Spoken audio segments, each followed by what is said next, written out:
The monthly family dinner at Mom's house had always been a delicate balance of unspoken tensions and forced pleasantries, but tonight's gathering carried an electric undercurrent that made my skin crawl. Maybe it was the way my sister Jessica strutted through the front door 23 minutes late, her designer Hermes bag swinging from her manicured shoulder like a battle flag, or how she immediately commandeered the conversation with breathless tales of her absolutely life-changing Vegas experience, without bothering to acknowledge anyone else's existence. I'd been sitting quietly at the familiar dining room table, mechanically working through Mom's overcooked pot roast while listening to the usual family dynamics play out around me. Dad dominated discussions about his golf handicap improvements. Uncle Mike regaled everyone with stories from his construction business that nobody particularly wanted to hear. Mom fussed over every minor detail of the meal preparation like she was hosting foreign dignitaries instead of the same relatives who gathered here every third Sunday of the month. "You literally cannot imagine the suite they gave me," Jessica announced, sliding into her usual chair directly across from me with theatrical flair. Top floor of the Bellagio, floor-to-ceiling windows overlooking the fountains, 24-hour champagne service, Egyptian cotton sheets that probably cost more than most people's monthly rent. It was absolutely divine. Mom's face transformed into that particular expression of maternal pride she reserved exclusively for Jessica's accomplishments, real or imagined. My successful daughter deserves nothing but the finest things in life. I continued cutting my meat into precise, uniform pieces, saying nothing. At 29 years old, I'd developed an almost scientific understanding of family dinner dynamics. Silence was survival. Questions led to comparisons. Comparisons led to humiliation. Better to maintain my role as the invisible family member who occasionally contributed polite murmurs of agreement when directly addressed. Jessica was the golden child, the marketing manager with the impressive-sounding job title at a mid-tier advertising agency, the Instagram-perfect lifestyle carefully curated to project success and sophistication. She possessed that particular type of magnetic personality that commanded attention in every room she entered, the kind of effortless confidence that made people assume she must be important simply because she acted like she was. I was the other daughter. The boring government employee who lived in a modest one-bedroom apartment in Arlington and drove a 10-year-old Honda Civic with a dent in the passenger door from a grocery store parking lot incident I'd never bothered to repair. My wardrobe consisted entirely of conservative business attire purchased from department store clearance racks. My social media presence was non-existent. My accomplishments, such as they were, remained largely invisible to my family because they'd never bothered to ask about the specifics of my work. "Jessica, tell them about the shopping expedition," Dad prompted eagerly, refilling her wine glass to the brim while my own sat conspicuously empty. The stories she was telling me earlier were incredible. Jessica's green eyes lit up with the fervor of someone about to deliver her favorite performance. "Oh my God, the shopping situation was absolutely insane. I spent something like $22,000 over 3 days. Completely new wardrobe from boutiques that don't even display prices because if you have to ask, you can't afford it. Custom jewelry from this designer who works exclusively with celebrities. Spa treatments that cost more per hour than some people make in a week." I felt like an actual celebrity the entire time. My fork paused halfway to my mouth. $22,000. On a marketing manager's salary that I knew from previous family conversations, topped out around $60,000 annually before taxes. The mathematics didn't compute, even accounting for credit card debt or savings depletion. "How exactly did you manage to afford all that?" I asked quietly, immediately regretting the question when every head at the table swiveled toward me with expressions ranging from surprise to annoyance. The temporary silence felt heavy and uncomfortable. Jessica's laugh carried a sharp metallic edge that reminded me unpleasantly of fingernails on chalkboard. "Wouldn't you just love to know the details, little sister? Some of us have figured out how to actually live life instead of merely existing in beige monotony." Uncle Mike nodded with the sagely approval of someone who'd never met a platitude he couldn't embrace wholeheartedly. Jessica's always had real ambition, real drive. Not like certain people who seem perfectly content with boring desk jobs that lead absolutely nowhere. The familiar sting of family disapproval washed over me like ice water. They'd never understood my career choice, never bothered to investigate what my boring government job actually entailed. They knew I worked for some branch of the Treasury Department, something that involved computers and extensive paperwork. They found it mind-numbingly dull, thoroughly unimpressive, certainly nothing that could compare to Jessica's dynamic marketing career with its client lunches and creative campaigns. Speaking of terminally boring careers, Jessica continued, clearly warming to her favorite theme, how's your little government paper-pushing situation progressing? Still shuffling forms around in some windowless office somewhere. It's going well, I responded automatically, falling back on the neutral responses I'd perfected over years of family gatherings. Well, she repeated with exaggerated incredulity. Jesus Christ, could you be any more pathetic? Don't you have any ambition whatsoever? Don't you want to accomplish something meaningful with your life instead of wasting away in bureaucratic obscurity? Mom immediately jumped into the conversation with her characteristic enthusiasm. Jessica just received another promotion opportunity. Senior Regional Marketing Director position. She'll be managing accounts worth millions of dollars and supervising a team of 12 creative professionals.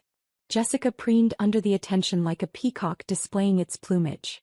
Meanwhile, certain people are apparently still struggling to make ends meet on entry-level government salaries at the advanced age of nearly 30. I wasn't quite 30 yet, but correcting Jessica's timeline would only invite more ridicule. I'd learned through painful experience that factual corrections were interpreted as defensive behavior, which encouraged further attacks. The real difference, Jessica continued, leaning forward conspiratorially like she was about to share state secrets, is that I've developed multiple income streams. Smart investment opportunities, cryptocurrency portfolios, strategic financial moves that your average government drone wouldn't possess the sophistication to understand or execute. He was lying. I could detect deception in her body language with the practiced eye of someone whose professional responsibilities included interrogating financial criminals. Jessica's eyes shifted slightly left when she fabricated stories, her voice pitched half an octave higher than normal. Her gestures became more animated to compensate for the lack of genuine conviction behind her words. But my family had never learned to read Jessica's tells. They absorbed her elaborate fictions with the same enthusiasm they'd shown for her childhood fairy tales. After dinner concluded, I dutifully helped Mom clear the dishes while Jessica held court in the living room, regaling everyone with increasingly elaborate Vegas anecdotes. Each story seemed to feature higher dollar amounts, more exclusive venues, more celebrity encounters that probably existed only in her imagination. As I loaded the dishwasher with mechanical efficiency, I noticed Jessica's oversized purse sitting open on the kitchen counter, positioned carelessly next to the coffee maker. Her leather wallet was clearly visible, stuffed thick with what appeared to be an unusual number of credit cards. Too many credit cards for any reasonable person to carry. I recognized several of them immediately. The distinctive blue Chase Sapphire Preferred card that I'd applied for 18 months ago specifically for its travel rewards program. The sleek silver Capital One Venture card with its unique geometric design pattern. The red Bank of America card that I kept exclusively for emergency situations. My stomach dropped as the terrible realization crystallized. Those were my credit cards. In Jessica's wallet. Being carried around like trophies. Find something particularly fascinating? Jessica's voice made me jump violently. She'd materialized in the kitchen doorway with the silent grace of a hunting cat, arms crossed defensively across her chest. Those are my credit cards, I said quietly, fighting to keep my voice steady. Prove it, she replied with a smirk that contained absolutely no trace of shame or guilt. I could have provided immediate proof. I knew every account number by heart, could recite the 3-digit security codes from memory, had the monthly statements saved on my phone with detailed transaction histories. But I also understood with crystalline clarity that evidence wouldn't matter here. Not with this audience, not in this house where Jessica's version of reality always took precedence over objective facts. Why? I asked instead, genuinely curious about her psychological reasoning. Jessica shrugged with practiced nonchalance. You never actually use them for anything interesting. They just sit there collecting dust while you live like some kind of financial monk who's afraid to spend money on anything beyond basic survival necessities. I figured I'd put them to productive use for once in their miserable existence. That's theft, I said simply. It's borrowing. From family. God, you're so fucking dramatic about everything. She grabbed her purse with deliberate casualness and sauntered back to the living room, where I could hear her launching into yet another fabricated tale about private gambling rooms and complimentary bottle service. I remained in the kitchen, hands trembling slightly as I retrieved my phone and accessed my banking applications. The financial damage exceeded my worst-case scenario projections. All 3 credit cards had been systematically maxed out with surgical precision. The Chase Sapphire Preferred, with its $15,000 limit, showed a current balance of $14,847. The Capital One Venture card reflected $9,923 against its $10,000 limit. The Bank of America Emergency Card had been pushed to its absolute maximum of $8,000. $32,770 in fraudulent charges. All originating from Las Vegas. All processed over the previous weekend. I walked back toward the living room on unsteady legs, my phone clutched in my sweating palm like a piece of incriminating evidence. Jessica was displaying photographs on her iPhone to an appreciative audience. Images of the luxury suite, shopping bags from boutiques I couldn't pronounce, herself posing with cocktails that probably cost more than my monthly food budget. "Jessica," I said quietly, interrupting her narrative about a private shopping experience with a personal stylist. "We need to discuss something important." "We're already discussing something," she replied without bothering to look up from her phone screen. "About the credit cards." The living room fell silent with the abrupt finality of a theater curtain dropping. Jessica finally raised her eyes to meet mine, her expression shifting from casual amusement to sharp-edged annoyance. "What about them? You stole them from my apartment. You committed credit card fraud. You need to immediately pay back every cent you spent." Jessica's laugh was harsh and ugly, devoid of any genuine humor. "Or what exactly? You'll run crying to mommy? You'll call the big bad police?" I could feel the family's collective attention focusing on me with the intensity of stage lights, and their expressions told me everything I needed to know. Not concern about Jessica's criminal behavior, not sympathy for my position as a victim, but irritation that I was disrupting the evening's entertainment with my petty complaints. "Maybe you should have kept better track of your personal belongings," Dad said with the air of someone delivering Solomon-like wisdom. "This situation is partially your responsibility for being careless with important financial instruments." "She took them directly from my apartment," I said. "She used the emergency key I gave her 3 years ago when she was going through her divorce." "Family members help each other during difficult times," Mom added with the tone of someone explaining basic moral principles to a confused child.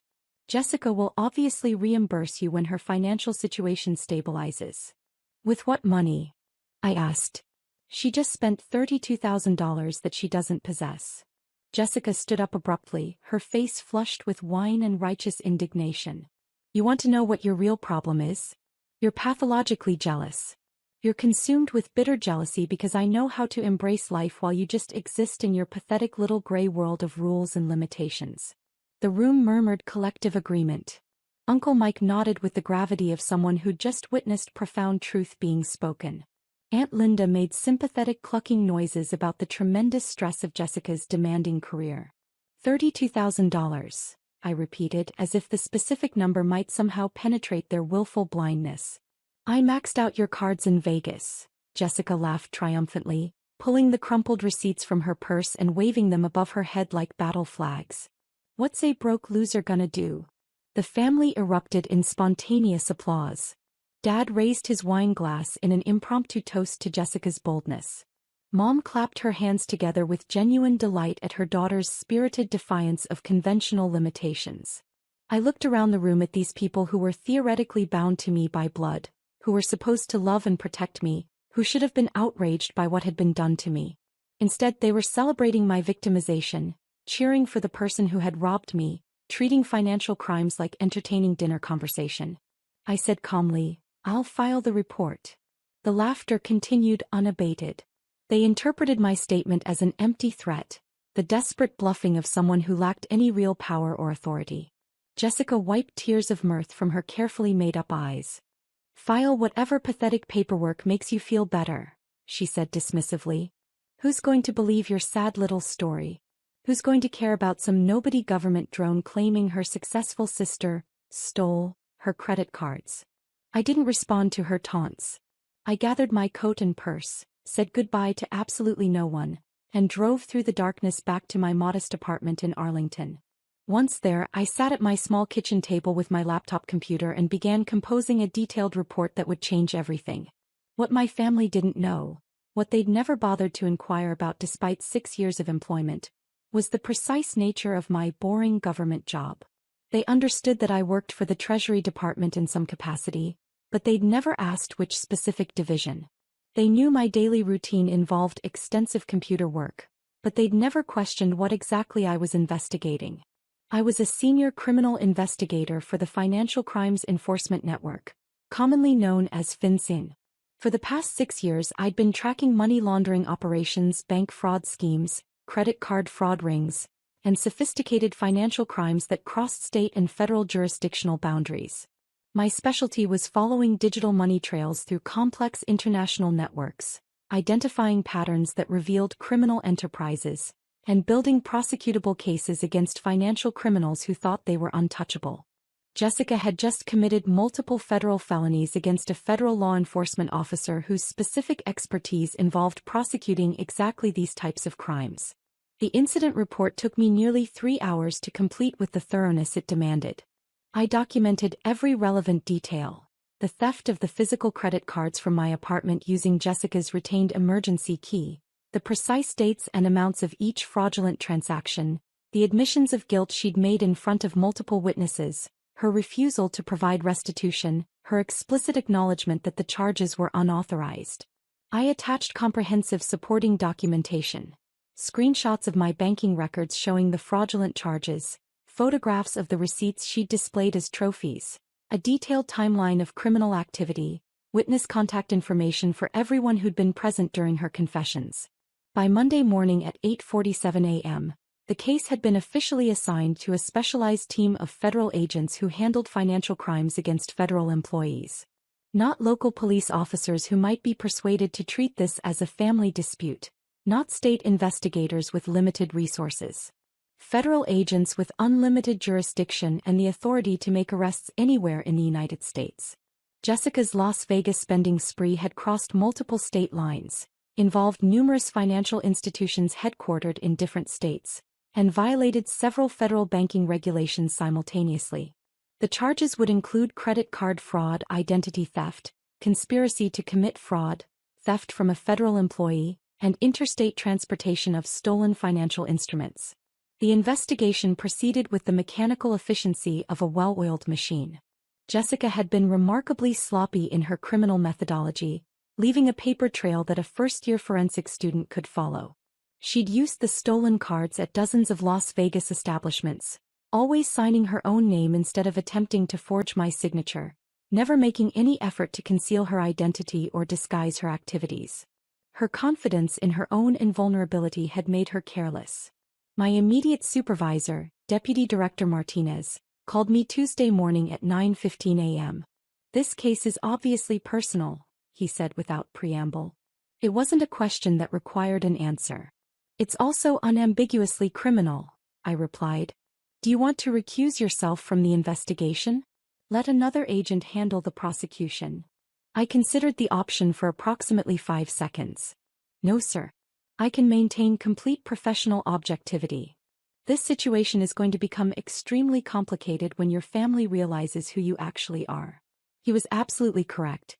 When the arrests happened, when the family finally understood that their boring government drone was actually a federal law enforcement officer with the authority to pursue felony prosecutions, the dynamics would shift dramatically. Wednesday afternoon at 2:33 p.m. my personal phone rang. Mom's contact photo appeared on the screen. "Honey, something absolutely terrible has happened to Jessica. Men in dark suits came to her office this morning. They arrested her in front of all her colleagues and clients. They mentioned bank fraud and federal charges. This has to be some kind of horrible mistake." "It's not a mistake," I said calmly. Extended silence. "Then, what do you mean it's not a mistake?" "I mean I filed a comprehensive report with the appropriate federal authorities regarding the theft of my credit cards and the subsequent fraudulent financial transactions." You actually called the police on your own sister?" "I contacted federal law enforcement regarding multiple felony crimes that were committed against me." "Federal law enforcement?" Mom's voice sounded faint and distant. "Sweetie, what exactly do you do at your job?" I'd been waiting 6 years for someone in my family to ask me that specific question. I'm a senior criminal investigator for the Financial Crimes Enforcement Network, Mom. I investigate bank fraud, money laundering, credit card fraud schemes, and other financial crimes that fall under federal jurisdiction. What Jessica did to me represents a textbook case of interstate credit card fraud. The silence stretched so long I began to wonder if the call had been disconnected. You're actually a federal agent? I'm a federal criminal investigator with arrest authority. I've held this position for 6 years. But you always said you worked with computers and paperwork. You said your job was boring administrative work. I investigate complex financial crimes using computer forensics and extensive documentation. I never described my work as boring. You and the rest of the family decided it was boring without ever asking for specific details. Another protracted silence punctuated by the sound of Mom's labored breathing. Can you make this situation go away somehow? No, Mom. I cannot make federal felony charges disappear through personal intervention. Jessica committed credit card fraud across multiple state lines, stealing from a federal law enforcement officer. She's potentially facing up to 20 years in federal prison. Mom began crying audibly. But she didn't know. She didn't know what your job was. She knew she was stealing from me. She knew she was committing fraud. My specific employment doesn't make theft more or less illegal under federal statutes. But she's your sister. And I'm the federal agent she committed multiple felonies against. Thursday morning brought another call, this time from Dad at 7:42 a.m. The lawyer Jessica hired says she's in extremely serious legal trouble. Real serious. He says the federal prosecutor assigned to her case is pushing for maximum sentences on all charges. That assessment sounds accurate. You have to help her somehow. You have to talk to your colleagues, explain the family situation. I cannot and will not attempt to interfere with an ongoing federal investigation. But you work with these people. You know how the system operates. Dad, I am these people. I'm the primary investigating officer. I'm the victim of record. And I'm the federal agent who built the criminal case against Jessica. The words seemed to impact him like physical blows, each revelation hitting harder than the last. You're the one who did this to her?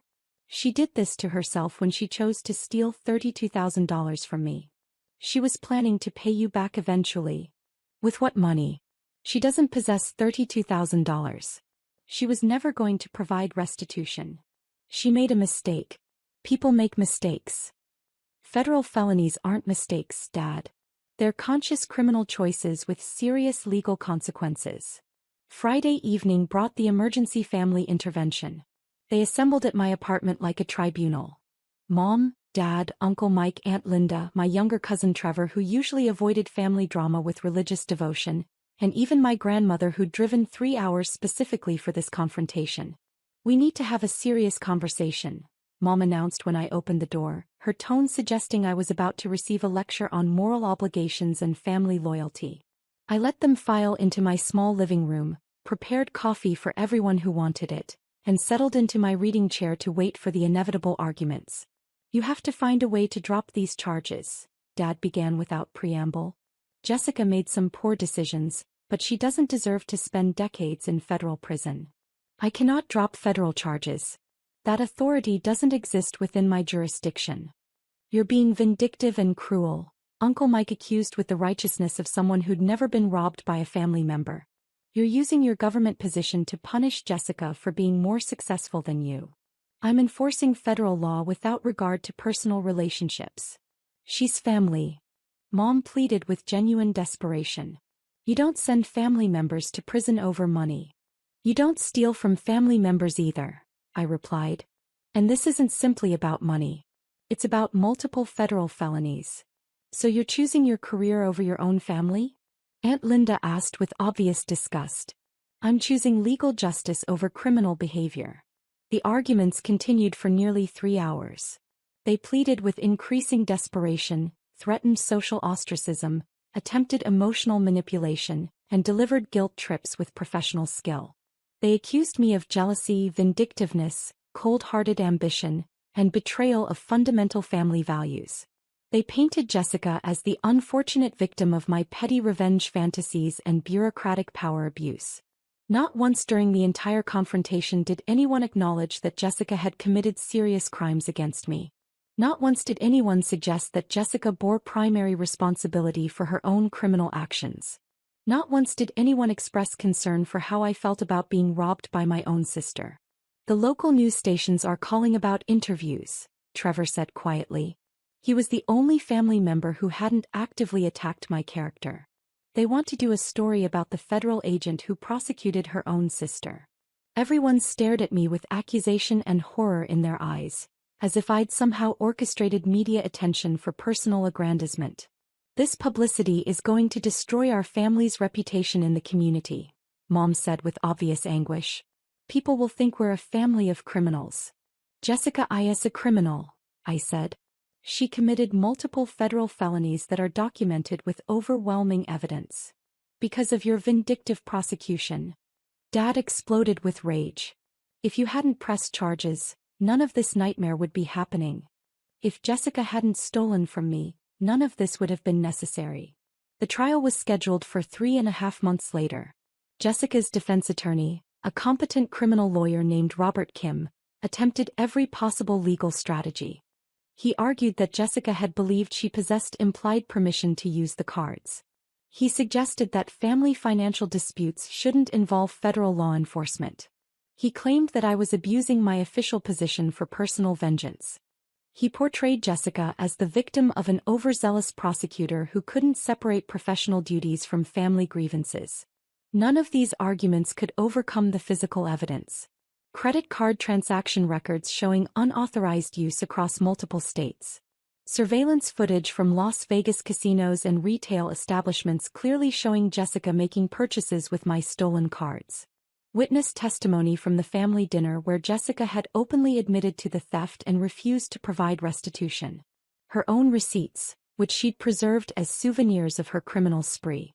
The federal prosecution team, led by Assistant U.S. Attorney Sarah Chin, presented a methodical case that painted a clear picture of premeditated fraud committed against a federal law enforcement officer. Ladies and gentlemen of the jury, Chin told the 12 citizens during her opening statement, the defendant didn't simply steal credit cards from a victim she perceived as powerless. She stole them from someone whose professional responsibility is investigating exactly these types of financial crimes. She was so confident that her victim couldn't or wouldn't seek justice. So certain that family relationships would protect her from legal consequences, that she kept the receipts as trophies. She bragged about her crimes to multiple witnesses. She showed complete contempt for federal banking laws and the authority of federal law enforcement. Jessica's defense attorney tried to portray me as the real villain in this situation. The cold, calculating sister who'd destroyed her own family for the sake of career advancement. Agent Thompson had options. Defense attorney Kim argued during his opening statement. She could have resolved this as a private family matter. She could have arranged a payment plan, sought family counseling, pursued civil remedies. Instead, she chose to unleash the full power of federal law enforcement against her own sister. She chose her badge over her blood, her career over her family. When I took the witness stand, Kim attempted to undermine my credibility with questions about proportionality, family loyalty, and abuse of governmental authority. Agent Thompson, don't you believe that 20 years in federal prison represents grossly excessive punishment for what your sister viewed as borrowing money from family? Mr. Kim, federal sentencing guidelines exist to ensure consistent application of justice regardless of personal relationships. Credit card fraud is a serious federal crime whether it's committed by strangers or family members. But surely you could have resolved this situation through private negotiation? A structured payment plan, perhaps. The defendant stole $32,000, showed no remorse for her actions, possessed no means to provide restitution, and expressed no intention of attempting repayment. Private resolution was not a realistic possibility. Did you consider the devastating impact that prosecuting your sister might have on your family relationships? I looked directly at Jessica, who was sitting at the defense table with tears streaming down her carefully made-up face. For the first time since this entire ordeal began, she appeared genuinely frightened rather than angry or defiant. Mr. Kim, my family relationships were already devastated. They were destroyed the moment my sister decided that stealing from me was acceptable behavior because she perceived me as weak and powerless. They were further damaged when the rest of my family chose to celebrate her criminal actions instead of supporting me as the victim of those crimes. The jury deliberated for exactly 47 minutes before returning unanimous guilty verdicts on all counts: credit card fraud, identity theft, conspiracy to commit fraud, theft from a federal employee, and interstate transportation of stolen financial instruments. Jessica received a sentence of 8 years in federal prison. The presiding judge, the Honorable Patricia Williams, explained her reasoning with crystalline clarity.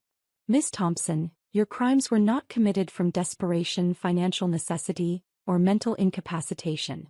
They were committed from pure greed and arrogant assumption of immunity from consequences.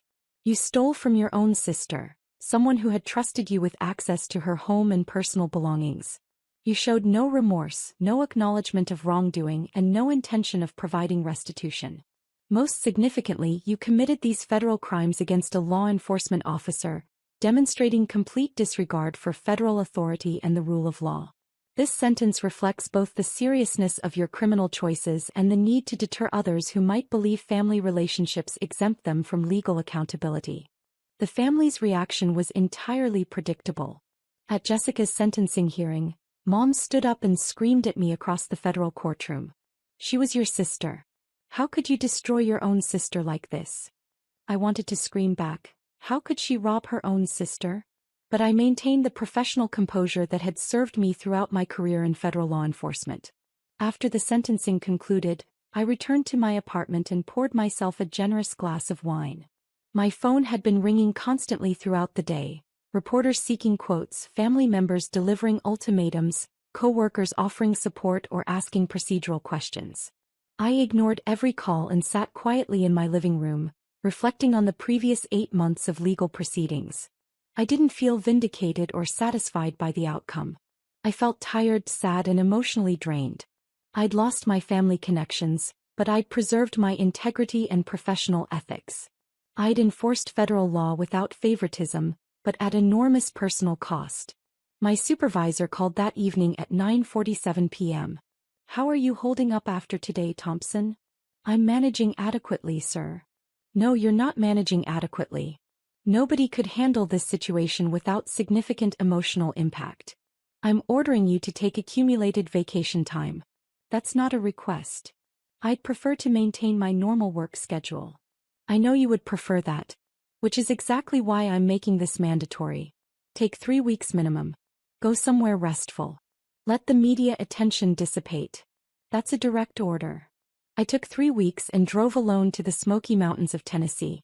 No internet connectivity, no cellular service, just hiking trails and clear mountain air that helped clear my head. When I returned to Washington, the news cycle had moved on to other stories and controversies. Jessica served 5.5 years of her 8-year sentence before being released to a federal halfway house. She never contacted me during her incarceration, never apologized for her actions, never acknowledged that her criminal choices had consequences beyond my vindictive prosecution. The extended family occasionally attempted to guilt me into visiting Jessica in prison or contributing money to her commissary account. I declined all such requests without explanation. 4 years after the trial concluded, I was promoted to Assistant Director of FinCEN's Criminal Investigation Division. The case that had destroyed my family relationships had simultaneously established my reputation as an investigator who couldn't be intimidated, corrupted, or compromised by personal relationships. I never married, never had children of my own, never rebuilt the family connections I'd lost. But I constructed something else. A distinguished career devoted to protecting innocent people from exactly the types of financial crimes that had been committed against me. Sometimes, late at night in my government office reviewing complex case files, I wonder if I made the optimal choice. If there was some middle ground I failed to consider, some alternative approach that could have held Jessica accountable without destroying every family relationship I'd ever known. But then I remember her standing in that living room, laughing while waving those receipts like victory banners, asking what a broke loser, like me, could possibly do about her theft. I remember my family cheering her criminal behavior, celebrating her boldness, dismissing my victimization as irrelevant drama. I remember the moment I realized that the people who were supposed to love and protect me had chosen instead to enable and celebrate the person who'd hurt me most. That's when I know with absolute certainty that I made the correct choice. Not the easy choice that would have preserved family harmony, not the choice that avoided conflict and maintained comfortable illusions, but the morally and legally correct choice. The choice that demonstrated federal law applies equally to everyone, regardless of blood relationships or family dynamics. The choice that established criminal behavior has serious consequences, even when committed by people we love. The choice that affirmed I was worth protecting, even if I had to protect myself from my own family. Jessica learned that family relationships don't provide immunity from federal prosecution. I learned that sometimes doing the right thing costs everything you thought mattered most. But it's still the right thing, and I would make the same choice again without hesitation.